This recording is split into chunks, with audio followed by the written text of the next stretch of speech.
এদিকে শোলের সাথে দেখা করতে তার বন্ধু হংজু এসেছিল। শোলকে না দেখতে পেয়ে সে তাকে মেসেজ করতে লাগে। তখন সংসি টয়লেট পরিষ্কার করে বাইরে বের হলে তার গায়ের থেকে অনেক দুর্গন্ধ হচ্ছিল। তাই হংজু তার নাক বন্ধ করে বলে, কত বছর হবে তুমি স্নান করনি? সংসি বলে, তোমার কি চোখ নেই? আমার হাতে এটা দেখতে পাচ্ছ না? কিন্তু হংজু তাকে অনেক কথা শুনে ফেলে। সংসিও রেগে তাকে অনেক কথা বলছিল। তারপর আর কি দুজনের মধ্যে জোরদার ঝামেলা বেঁধে যায়। কিন্তু দুজনের মধ্যে কারোরও নজর ছিল না যে পিছনে আগুন লেগে গেছে। তেসঙ্গ আর শোল এসে পৌঁছিয়ে গেছিল। শোল তাদের ঘরের দিকে তাকালে জানতে পারে যে আগুন লেগে গেছে, কিন্তু ভিতরে এখনও তারা দুজন ঝগড়া করেই যাচ্ছিল। হংজু তখন বলে, কিছু পুড়ে যাওয়ার গন্ধ হচ্ছে। সংসি বলে, হ্যাঁ, আমার মন তোমার কথায় পুড়ে যাচ্ছে। তখন ধোঁয়ার কারণে হংজু সেখানেই অজ্ঞান হয়ে পড়ে যায়। তখন সংসিও আগুন লেগেছে বলে জানতে পারে। সে সবার আগে হংজুকে কাঁধে তুলে নিয়ে যায়। ততক্ষণে শোল আর তেসঙ্গ ভিতরে এসে গেছিল। তারা দুজন আগুন নেভানোর চেষ্টা করে, কিন্তু পারে না। তখন তেসঙ্গ শোলকে পিছনে সরিয়ে আগুন নেভানোর মেশিন এনে আগুন লিভিয়ে দেয়। সংসি হংজুকে ছাদের উপরে নিয়ে এসেছিল। সংজি তাকে ওঠানোর অনেক চেষ্টা করে, কিন্তু সে উঠছে না দেখে তাকে সিপিআর দিয়ে ওঠাতে চায়। তখনই হংজুর জ্ঞান ফিরে আসলে সে চোখ খুলে সংসিকে এমন করতে দেখে ভুল বুঝে নিজের সব জোর লাগিয়ে তাকে একটা ঘুষি মারে, যার কারণে তার একটা দাঁতই ঝরে পড়ে যায়। শোল তার বাবা মার ছবি দেখে খুশি হয় যে শেষে আমি আমার মায়ের হাত পোড়া থেকে বাঁচিয়ে নিলাম। তখন তার মা ঘরে এসে ঘরের এমন অবস্থা দেখে চিন্তিত হয়ে পড়েন। শোল তখন তার মায়ের হাতকে দেখে খুশি হয় যে আমি আমার অতীতকে বদলাতে পেরেছি। পরে শোল তেসঙ্গকে নিচে ছাড়তে আসে আর তাকে নিজের মনে থেকে ধন্যবাদ জানায় আজকের করা সাহায্যের জন্য। আর আর বলে, আমি তোমাকে আজকে সাহায্যের জন্য ট্রিট দিতে চাই। তখন তেসং বলে, দেখো তো কেউ আমার সাথে ডেটে যাওয়ার জন্য কেমন বাহানা করছে। তারপর বলে, তোমার মুখে কালি লেগে আছে। শোল কালি পোছার বদলে আরও বেশি লাগিয়ে দেয়, যেটা দেখে তেসং হেসে বলে, তুমি অনেক কিউট আর প্রিটি। শোল বলে, তুমি তো দেখছি মেয়েদের খুব ভালো মিথ্যে প্রশংসা করতে পারো। এদিকে সূর্যর সাথে দেখা করতে তার বাবা এসেছিলেন। আসলে সে তার এক বন্ধুর বাড়িতে ছিল। তার বাবা বলেন, তবে তুমি এখানে এসে থাকছো? সঞ্জীও যন্ত্রণার কারণে ওষুধ খেয়ে ঘুমিয়েছিল। তার বাবার গলা শুনে সে উঠে বসে পড়ে। এরপর তাদেরকে রেস্টুরেন্টে ড্রিঙ্ক করতে দেখানো হয়। তার বাবা তো ড্রিঙ্ক করছিলেন, কিন্তু সঞ্জয় চুপ করে বসেছিল। তার বাবা তখন বলেন, কালকেই তুমি যদি আমাকে আসল কারণটা বলে দিতে, তবে কি আমি তোমাকে মারতাম? মানছি তুমি বড় হয়ে গেছো আর লম্বাও, এর মানে এটা মোটেও নয় যে সব কষ্ট আর যন্ত্রণা নিজের মনে তুমি চেপে রাখবে। তারপর তার গালে হাত রেখে বলেন, এই গালে মেরেছিলাম না? দাগ রয়ে যায়নি তো? প্লিজ আমাকে ক্ষমা করে দিও। সঞ্জয় বলে, না, তুমি এখন দুর্বল হয়ে গেছো তো, তাই জোরে মারতে পারোনি। তখন তার বাবা কথা বদলিয়ে বলেন, তুমি সে ডিভিডিটা লুকিয়ে কেন এনেছিলে? তোমার সেটা দেখার ইচ্ছা করে থাকলে তুমি পুরো কনফিডেন্ট হয়ে এনে দেখতে। জানো, সেটা ফেরত করার জন্য আমাকে তার ডবল টাকা দিতে হয়েছিল। সঞ্জয় তো এটা শুনে অবাক হয়ে তার বাবার দিকে তাকিয়ে থাকে আর বলে, বাবা তুমি ভুল বুঝছো, আমি সেটা দেখিনি। কিন্তু তার বাবা তার কথায় বিশ্বাস করেন না। পরের দিন সঞ্জয়কে তার বাবা সার্জারির জন্য হাসপাতালে নিয়ে এসেছিলেন। ডক্টর তার বাবাকে অপারেশনের আগে এটা বলছিলেন যে সঞ্জয় আর কখনো সুইমিং করতে পারবে না। এটা শুনে তো তার বাবা অনেক আপসেট হয়ে যায়। এদিকে শোলও বাইরে দাঁড়িয়ে সব কিছু শুনে ফেলেছিল। এতে তার ও সঞ্জয়ের জন্য অনেক মন কষ্ট হয়। পরে সঞ্জয় যখন বাইরে হাঁটতে আসে, তখন সে শোলকে এখানে বসে অঝরে কান্না করতে দেখে অবাক হয়। সেও তাকে কিছু না বলে তার থেকে দূরের সিটে গিয়ে বসে পড়ে আর মনে ভাবে, আমি বুঝতে পারছি না যে আমার চেয়ে বেশি কষ্ট তোমাকে কেন অনুভব হচ্ছে। সে একইভাবে শোলের দিকে তাকিয়ে থাকে আর এখানেই এই দৃশ্যটা কট হয়ে যায়। পরের দিন শো লিনহিউকের হাতে সঞ্জয়ের জন্য অনেক টেস্টি টেস্টি খাবার পাঠিয়েছিল, যেটা দেখে সঞ্জয়কে তো অনেক ভালো লাগে। তাই সে পরের দিন শোলের সাথে দেখা করতে বাইরে দাঁড়িয়েছিল। অনেক সময় অপেক্ষা করার পরও শোল আসছে না দেখে সে ফিরে আসে। তখন সেখানে উপস্থিত থাকা সবাইরা সঞ্জয়কে ধন্যবাদ জানায়। তার বাবা বলেন, তোমার কোনো এক বন্ধু এসে আমাদেরকে এসব খাবার দিয়ে গেছে। তখন সঞ্জয় তাড়াতাড়ি করে বাইরে আসে, কিন্তু সে শোলকে কোথাও দেখতে পায় না। এরপর সোজা এক সপ্তাহ পরের দিনকে দেখানো হয়। শোল এসে সঞ্জয়ের বাবাকে চিকেন স্যুপ দেয়। সঞ্জয়ের বাবা সেটা নিতে পারবেন না বলে বারণ করেন আর হাসপাতালে দেওয়া সব খাবারের জন্য তাকে ধন্যবাদও জানান।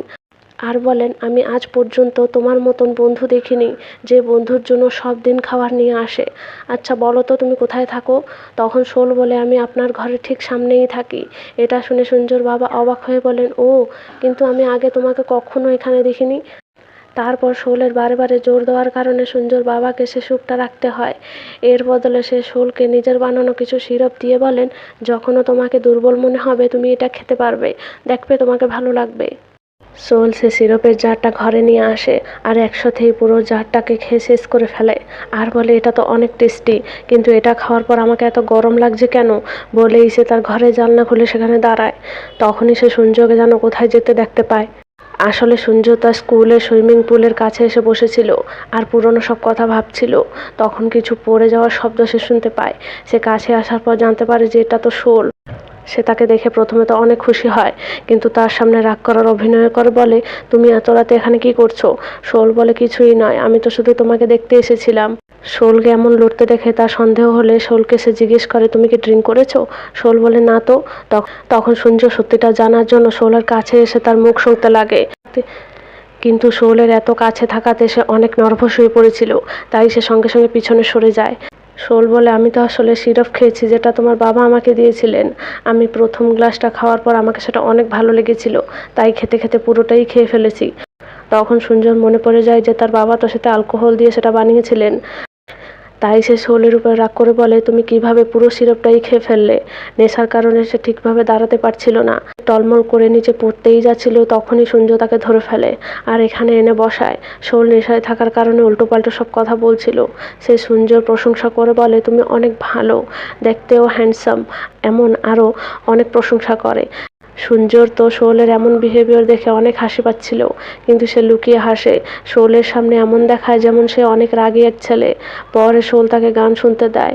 দুজন বসে গান শুনতে লাগে। শোল গান শুনতে শুনতে ঘুমিয়ে পড়েছিল। সে নিচে পড়ে যেত তার আগে সূর্য তাকে ধরে তার কাঁধে এনে শুইয়ে দেয়। শোল শোয়ার জায়গা পেয়ে আরও ভালোভাবে তার কাঁধে মাথা রেখে ঘুমিয়ে পড়েছিল, কিন্তু শোলকে নিজের এত কাছে দেখে সূর্য আবারও নার্ভাস হয়ে সোজা উঠে দাঁড়িয়ে পড়ে। এতে তো শোলেরও ঘুমটাই ভেঙে যায়। সে সূর্যকে দেখে মনে করে যে সে প্রেজেন্টে আছে আর তার রুমে থাকা কমার্শিয়ালে থেকে সূর্য বাইরে বেরিয়ে এসেছে। তাই সে অনেক খুশি হয়। আর সূর্যর কাছে উঠে যাওয়ার সময় ভুল করে তার পায়ে বেজে রেকর্ডিং বটনটা প্রেস হয়ে গেছিল। সূর্য তখন শোলকে বলে, চলো এবার ঘরে যাই। এটা শুনে শোল খুশি হয় আর বলে, বাহ, আমার সুপারস্টার, তুমি কথাও বলতে পারো, কিন্তু তুমি কমার্শিয়ালে থেকে বাইরে আসলে কি করে? আমি তো বিশ্বাস করতে পারছি না যে আমি আমার সুপারস্টারের সাথে কথা বলছি। সূর্য বলে, হয়েছে তোমার নাটক করা, এবার চলো। তখন শোল আবারও নিচে পড়তেই যাচ্ছিল, তখন সূর্য আবারও তাকে ধরে নেয়। দুজনের মধ্যে সিচুয়েশনটা অনেক রোমান্টিক হয়ে গেছিল। তখন শোল সূর্যর গালে হাত রেখে তাকে দেখে অনেক খুশি হচ্ছিল। সূর্যও এটা ঠিক সময় ভেবে নিজের মনের কথা বলে দেয় যে আমি তোমাকে অনেক পছন্দ করি। এটা শুনে শোল প্রথমে তো কিছু বলে না, তারপর বলে, তোমাকে সবসময় আমি এইভাবে হাসি মুখে দেখতে চাই। আমি সবসময় তোমার সাথে থাকবো, তোমাকে একা ছেড়ে কখনো যাব না, যাতে তুমি আগে কখনো নিজের সাথে কিছু ভুল না করে দিও। শোল আরও কিছু বলতো, তখনই হঠাৎ করে সূর্য তাকে কিস করে দেয়। শোলও তাকে পছন্দ করতো, তাই সেও তাকে কিস করতে লাগে। এখানেই এই দৃশ্যটা কট হয়ে যায়। পরের দিন শোল বসে বসে স্কুলে যাওয়ার জন্য বেরিয়ে পড়েছিল, কিন্তু ড্রিঙ্ক করার কারণে তার মাথা ব্যথা করছিল। এদিকে সূর্যও বাসে যাওয়ার জন্য দৌড়িয়ে আসে, কিন্তু তার আগেই বাস চলে গেছিল। এতে সে অনেক চিন্তায় পড়ে যায়, কেননা তাকে শোলের সাথে দেখা করে রাতের ব্যাপারে কথা বলার ছিল। শোল কিন্তু মনে করছিল যে কাল আমি সূর্যর সাথে গান শুনতেছিলাম, তারপরের কোনো কিছুই আমার মনে পড়ছে না। আমি তার সামনে এমন কিছু করে ফেলিনি তো যেটা আমার করার ছিল না। পর এসে বাসের থেকে নেমে গান শুনে শুনে যাচ্ছিল, কিন্তু গানের পর হঠাৎই তার রেকর্ডিংটা বেজে ওঠে। এটা শুনে শোল তো অনেক এম্বারেসিং ফিল করে যে নেশায় আমি কাল সূর্যকে এসব কী বলতেছিলাম। এদিকে তেসঙ্গের কাছে সে বুলি মেয়েটা আসে। তাকে জিজ্ঞেস করে, কাল তুমি কাকে নিজের বাইকে বসিয়ে নিয়ে গেলে? তেসং বলে, তুমি জেনে কি করবে? যে কাজটা করলে তোমার লাভ হবে সেটাই করো, বলেই সে যেতে লাগে। সে মেয়েটা তেসঙ্গের হাত টেনে ধরে বলে, সে মেয়েটা শোল ছিল না? তোমরা লুকিয়ে ডেট করছো না তো? তেসং বলে, তুমি কি আমাকে প্রশ্ন করছো? কেন, আমি কি তাকে ডেট করতে পারবো না? সে মেয়েটা বলে, তোমার চয়েস এত খারাপ কবে থেকে হলো? তখন তেসং শোলকে আসতে দেখে সেই মেয়েটাকে বলে, তুমি সত্যিটা জানতে চাও? ততক্ষণে সূর্যও আর এক বয়সে স্কুলে এসে পৌঁছে গেছিল। সে এসেই শোলকে খোঁজে। শোলের উপরে তার নজর পড়ার সাথে সাথেই সে হেসে দৌড় দিয়ে শোলের কাছে আসতে লাগে আর কাল রাতের ব্যাপারে কথা বলতে চায়, কিন্তু তখনই তেসং শোলের সামনে এসে দাঁড়ায়। শোল তাকে দেখে কানের থেকে ইয়ারফোনটা বের করে, আর তখন ইয়ারফোনে সূর্যর কথা শোনা যায় যে তাকে আই লাভ ইউ বলছিল। সঞ্জু তো শোলকে তেসঙ্গের সাথে দেখে অনেক জেলাস ফিল করছিল। তখন তেসং শোলকে জিজ্ঞেস করে, তুমি কি আমার গার্লফ্রেন্ড হবে? এটা শুনে সঞ্জু সে মেয়েটার সাথে সাথে শোলও পুরো শকড হয়ে গেছিল। শোল অবাক হয়ে বলে কি? তখনই তার ঘড়িটা চমকে ওঠে আর সে বর্তমানে ফিরে আসে। সে এখনও জলের মধ্যে পড়ে রয়েছিল, তার পাও অচল হয়ে গেছিল। আর সে নিউজে সঞ্জুর ডেথের কথাও শুনতে পায়। তখন সে জানতে পারে যে সে 2023-এ ফিরে এসেছে। এদিকে 2008-এর শোল যে তেসঙ্গের অনেক বড় ফ্যান ছিল, তাকে তেসঙ্গ আবারও গার্লফ্রেন্ড হওয়ার কথা জিজ্ঞেস করলে সঞ্জু তো এটা শুনে রেগে তাকে মারতে আসে। কিন্তু তখনই শোলের হ্যাঁ বলা শুনে তেসঙ্গ তো খুশি হয়, কিন্তু সঞ্জু পুরো শকড হয়ে যায় যে কাল আমাকে কিস করে আর একজনকে ডেট করার জন্য হ্যাঁ বলছে। আর এখানে এই পার্টটা শেষ হয়।